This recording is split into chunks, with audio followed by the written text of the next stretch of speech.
What's going on, guys? Meteorologist Jonathan Kegges back with you. It is 9:30 on a Thursday evening. It is a little chilly outside, but, I mean, it feels great outside compared to where we've been. If you do not like the cold, it is cool out there. We're taking a live look tonight in Daytona Beach and in Crystal River, courtesy of our friends at WeatherStem, and it is all about the cold. The secondary blast of cold we've been advertising for about 10 days now. It has looked likely that a pretty hard freeze was coming to a lot of the state of Florida. And here we go. Out ahead of the potentially record-setting blast of cold, the National Weather Service earlier today issued an extreme cold watch. This is for really most of the state of Florida. Look at this, down past Lake Okeechobee, just north of Miami. An extreme cold watch is very significant. It's very rare. This is the first time that the National Weather Service has issued this watch in 15 years, back to 2010. And we've been talking about since the weekend that this was going to be the coldest round of air since 2010. So it makes sense that this one was just issued for the weekend because it is going to be that cold. One that could feature some flakes, especially west of Orlando. We're going to get all into that to the course of this live stream as well. And of course, we're going to talk about the temperatures because that's what everybody's going to feel. I think there is a select few that has a still small chance. I don't think it's a slam dunk, but we're going to go over some of the principles and the processes that are going to potentially give us some Gulf effect flakes, especially west of Orlando. Anthony, what's going on? Melissa, I'm doing well. Hope you are as well. It's not a 0% chance. I think it's pretty low, though. The east coast of Florida, in the central Florida area, get some flakes. It's not impossible, though. I think there's a better shot on the Gulf side. Check this out. Showed you this last night, and the National Weather Service even upped the chances a little bit west of Orlando. So what you see here are two little stripes of color, and you see the numbers corresponding with that. This is going to be the chance for snow tomorrow, Saturday evening, into the first few hours of Sunday. So there's a 10% shot from Daytona Beach down to Oak Hill to the Cape. I think it's personally lower than that. Where I think it's actually a little bit higher than that is going to be from Spring Hill, and you do see that darker color there. That's a 20% shot, 30% to 40% in yellow there. And this is all happening because of the big-time cold air mass going over the warm body of water known as the Gulf again. So here's the deal. Here's how we get Gulf effect snow. It's the same principle as lake effect snow. So there is the opportunity, I would say, from Volusia to Flagler, especially closer to St. John's and Duval, for some flakes. I think that shot is relatively lower because it's all tied to where that area of low pressure you see spinning closer to the Carolinas forms. to send back a little bit of flurry action, some moisture, and it would be cold enough for snow. Um, the west side, I think, is a little bit has a better shot because that cold air mass is going to be dragged across the Gulf. The wind is going to be out of the north and west, and we're going to have the opportunity to moisten up the atmosphere a little bit after the cold, dry air blasts on through. So we're going to talk all about the snow first, and then we're going to get into the cold, the snow potential. It's not going to accumulate or anything like that, but look at this. This is pretty wild, guys.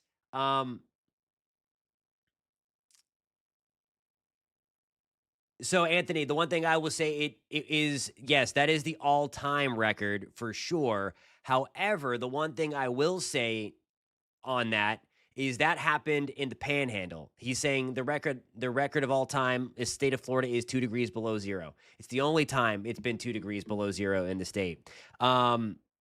Back in 1899, you are correct. This weekend is not even close to that record for the Panhandle. Believe it or not, though, it got down into the low 20s in Orlando, and we're going to be a couple degrees off. So it's not that far off in the Florida Peninsula. It was colder for them up there because they also had snow on the ground. And that's really the only way you can get things colder is if you have snow radiating. So they're not going to get to 2 degrees below zero in Tallahassee where that record was set. However, the way that the wind is oriented is going to push that cold south, and we might be 4 or 5 degrees off of the all-time record low in the central Florida area, which is 18 degrees. Right now, the current forecast is 25 in Orlando.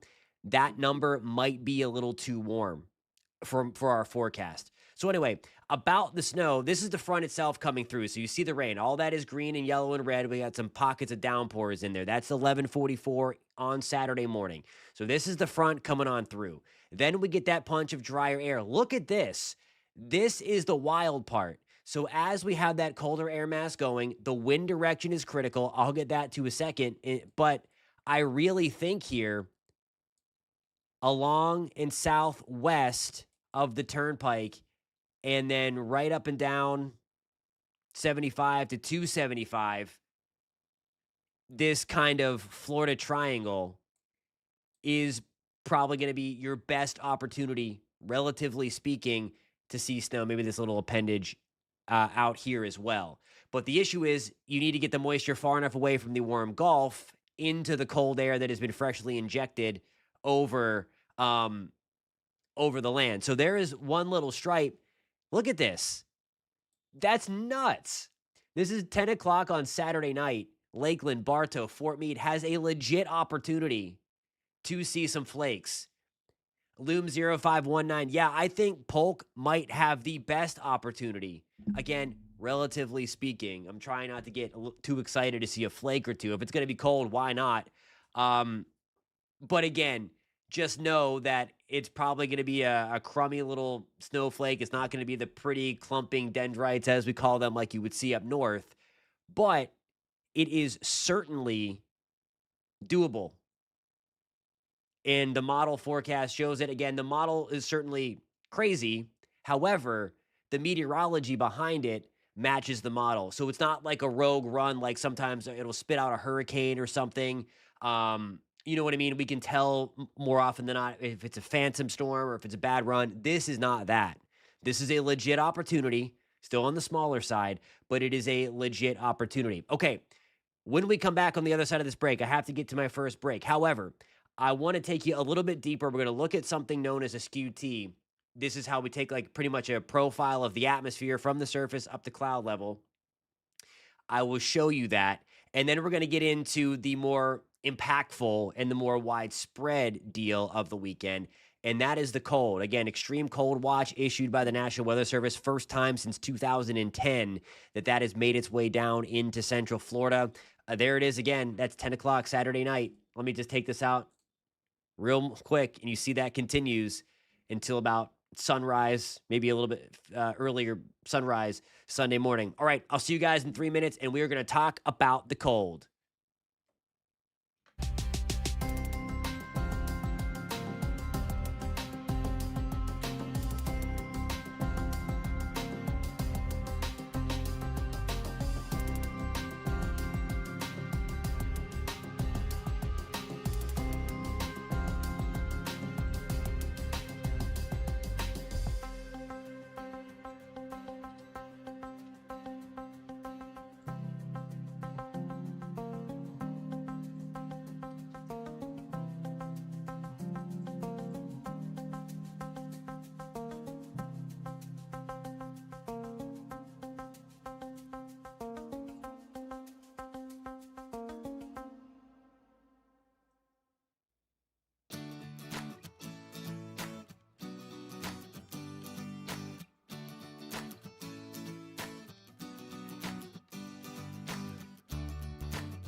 All right, guys, welcome back.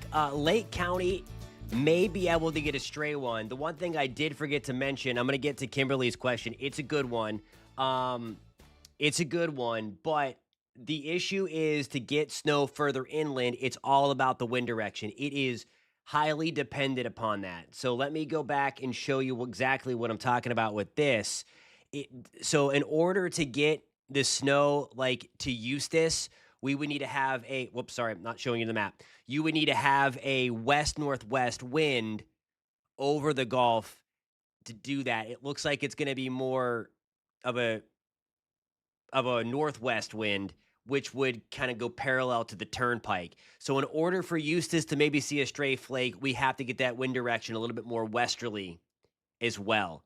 Right now, that doesn't look like a possibility. So I mean, I would put probably the furthest extent inland, maybe to Apopka, maybe to Winter Garden. It's why I like the Florida Turnpike as kind of the eastern extent of that snow coming through. Kimberly asked a question. I called it the moisture. It's all about the dew point.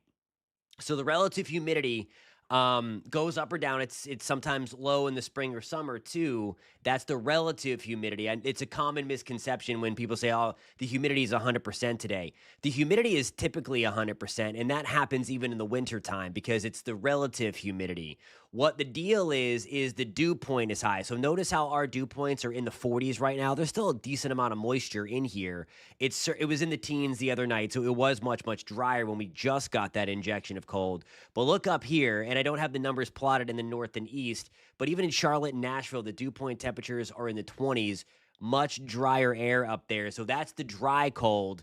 Typically, again, we have the more moist cold because we are bringing in the moisture from either the Atlantic or the Gulf, depending upon what the wind direction is that day. So that's why we have a little bit more moisture in our cold going through.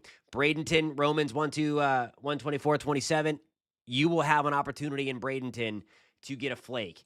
Okay, so now let's talk about the cold side. Right now, here's where our air mass is. This is kind of charging up, look toward Pittsburgh, Detroit, Columbus, International Falls, Portland. That's where it is. It's just chilling there. It's happy as can be. Look at Orlando, by the way. We have rebounded back into the 50s. Now, big storm, and it's actually this storm right here. Blizzard conditions might be met in the Carolinas this weekend. As that gets going, though, it ropes down, it grabs and lassos all of that cold air that we just took a look at, and it's hanging up across the Great Lakes, upper Midwest, and it yanks it right on down the Florida Peninsula. So that's one of the other things that we have different as well. And I mean, it is going to be big time cold because I mentioned about the potential for blizzard conditions up there. Well, obviously, we are not going to see blizzard conditions. We are going to get the increasing wind because of that strengthening storm in a relative close proximity. So we're going to have wind gusts as this front comes through, 40 to 45 miles an hour. This is what it's going to feel like Sunday morning. Single digits in Jacksonville, 12 in Orlando, 22 in West Palm, 10 in Tallahassee. So, I mean, this is, again, really, really big cold coming through. And this is, again, going to be with us for the next couple of days. Once we get to Saturday, it's not until the middle part of next work week that we start to pull on out of this, I mean, pretty rare cold blast. I mean, again, what we had, what we had earlier in the week, yeah, it was cold, but we see that every so often. We can handle that. This is pretty disgusting stuff. This is cold for anybody. So if your northern friends are making fun of you that we're overreacting, and no, this is cold. You tell me a 12-degree wind chill in New York City is not cold. Tell them to stand outside for 10 minutes, and I bet they don't. So it's crazy. Yeah, that 27 in Miami is the wind chill. So actual air temperature likely going to stay just above freezing. Cold enough. Iguanas will be back down on the ground for sure. No question about it. It's going to be wild. I think this is a sick joke. Tomorrow, we're getting back We're warming up big time. Those are the current temperatures. And again, the rebound already starting. But look at this. We're still below normal everywhere across the state. But holy cow, we're going to be around 70 in Orlando, 71 in Vero Beach. We're still in the upper 50s and low 60s across the northern tier of the state. But that's going to feel great compared to what's coming and where we just came from. But then quickly, look at the high temperatures on Saturday. 37 in Pensacola for a high, 41 in Tallahassee, that 58 in Orlando through the I-4 corridor back to Tampa. That is kind of where we meet our high temperatures early in the morning, and then we watch those temperatures plummet pretty much throughout the entirety of the afternoon. So it is going to be, I mean, again, it is going to be crazy over the next couple of days. I think this tells the story as well. This is Saturday night, and what we're looking at here is the pink represents the frost potential, which we have had. The dark purple represents a freeze, which is 32 degrees or colder. But then this blue color represents where the hard freeze is. That's 28 degrees or colder. Just look at how far south the hard freeze goes. I mean, we're talking just about to Lake Okeechobee. So everybody in that blue color from about Lake Okeechobee back to Frostproof and Lakeland, and then to Cedar Key, to Tallahassee, to Pensacola, Port St. Joe, Jacksonville. That's a hard freeze. 28 degrees or colder. So, I mean, again, this is one of those extreme blasts of cold. I mean, for Florida standards or for anybody, especially, again, when the crops and plants, again, aren't doing that. Someone asked about exposed pipe issues. Yeah, if you have exposed pipes, definitely make sure they are a pool noodle or one of those things you get at the home improvement store. Just to make sure they're insulated in some way, or let it drip. That you're gonna interior pipes should be fine unless you lose power for an extended period of time. But if you're concerned about that, keep the cabinets open to let some of that house warmth get in there. But I mean, I think since we will be getting above freezing in the afternoon, that your indoor plumbing, even in North Florida, is going to be okay unless it's out. The exterior stuff is what I'd be concerned with again in North Florida. Or really through all of Florida, I should say. Exterior plumbing everywhere. I mean, we're going to be just for an example, and on tomorrow night's show, if you join us tomorrow, and if you're finding this helpful, hit that subscribe button because we're going to go county by county in Central Florida. And again, of course, tomorrow night, 9:30. We're here every night, by the way, Monday through Friday, 9:30 on the WKMG News 6 channel. So even if you're tuning in from outside of the greater Central Florida area, I cover the weather across the entire state of Florida. So we'd love to have you on board. Hit that subscribe button if it's something you're interested in. And we do interesting things every night when there's not this kind of this impactful weather coming. But this is kind of the deal here as we move into the weekend. We're going to get to county by county stuff tomorrow. I want to show you, though, just how crazy this is. We're going to go to Marion County. I'm going to pick on you guys if I have anybody tuning in from Marion County. This is the deal. We're talking about wind chills around 10 to 14 degrees, the actual air temperature getting down to 20 to 23. It's the duration below freezing. Typically, for exterior pipes, it takes about 6 hours for there to be some problems, 6 hours below freezing. We are going to be way below freezing for maybe pushing 12 hours. They have the range at 8 to 12. The 8 is probably on the conservative side because I think like by Saturday evening, we are below freezing. I have my temperature model up here somewhere. I just had it and I lost it. I have like a bunch of my tabs open. Like if you're watching like on the internet, sometimes I'm a tab person. I have tabs everywhere. I put it somewhere in here because I wanted to show you the kind of the arrival of the cold. But anyway, those temperatures again kind of work their way back down here Saturday night into Sunday. I can show you with the wind chill. What do you mean? how bad can a hard freeze really get? So, a hard freeze can, if you don't take care of exterior pipes, can cause them to break, burst.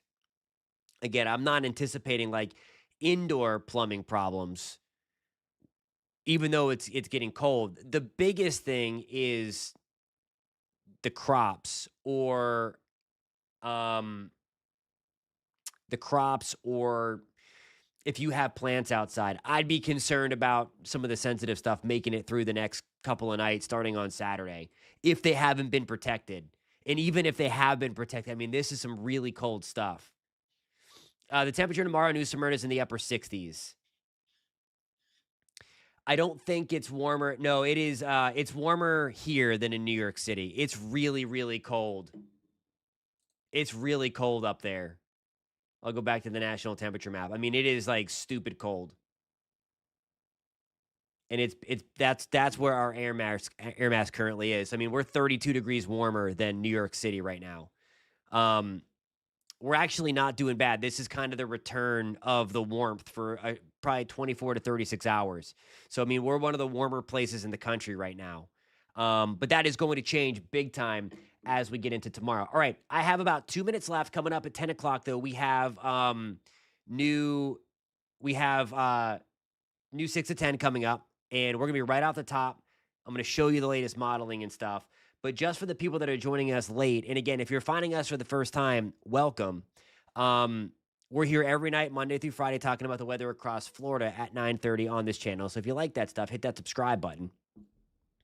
And we'll be back here tomorrow. And I say that because we're going to be live through the weekend a lot too. And we're going to keep you posted on if we see some flurries. This is the National Weather Service chance to see some flurries. We talked about the opportunity for some Gulf effect snow really since last week. But it's crazy that it really could come into fruition. And we're going to be watching that closely late Saturday evening into the early morning hours of Sunday. There certainly could be some ice. I would, if you have like a fountain and you're not letting it run, that could freeze over. I don't suspect we're going to have anything on the roads or anything like that. The ground temperature is still really, really warm. I have a map for that, see if we can find it. Like, for instance, this is the road temperature. Like, you need to get those below freezing. And while they might get close, I don't think that we ever observe below freezing temperatures on the road. The wind is going to pick up and kind of dry off any kind of what am I trying to say? Any kind of moisture on the ground. So I don't think we have to worry about ice there in that sense, but there could be some ice forming for sure on standing water. It's going to be that cold, but then it'll melt quickly again as we get up. While it'll be cold on Sunday afternoon, we're only getting into the mid 40s in Central Florida. All that stuff. Kimberly is asking, the flurries will be Saturday evening through about 4 a.m. That chance is going to start like 6 p.m. Saturday and then go till about 4 or 5 o'clock in the morning on Sunday. That's going to be the shot, the flurry chance. That'll be the timeline on that. The full moon won't let anything get close. It won't let it get colder in the sense, but if the skies are clear, which they will be, it helps the warmth kind of radiate out. Alrighty, guys, I have to run. I am leading the top of the show to talk about the cold. Thank you a ton for being here tonight. We're back here again tomorrow. We're going to have a county by county look at all of the impacts of time spent below freezing and all that stuff on tomorrow night's show. And we're going to have the latest again on the modeling when it comes to the flurry potential. And again, we're here all weekend long. So do me a favor. If you want to catch tomorrow's show, we're back here again, 9:30. Hit that subscribe button. If this is the first time finding us, welcome. I'm Jonathan, a meteorologist in Central Florida, but we talk about the entire state. Love to have you on board to get your weather reports again through the weekend. Just hit that subscribe button, and I will catch you guys tomorrow night at 9:30. Better yet, if you're on New 6 Plus, keep it right there. New 6 at 10 starts in a few minutes, and then New 6 at 11 if you're tuning in from the greater Central Florida area. We're going to talk about the latest. New models are updating, and I will show that to you right then. Thank you, guys. Love hanging out with you this evening. Appreciate you. Have a great night. Be safe. Stay warm.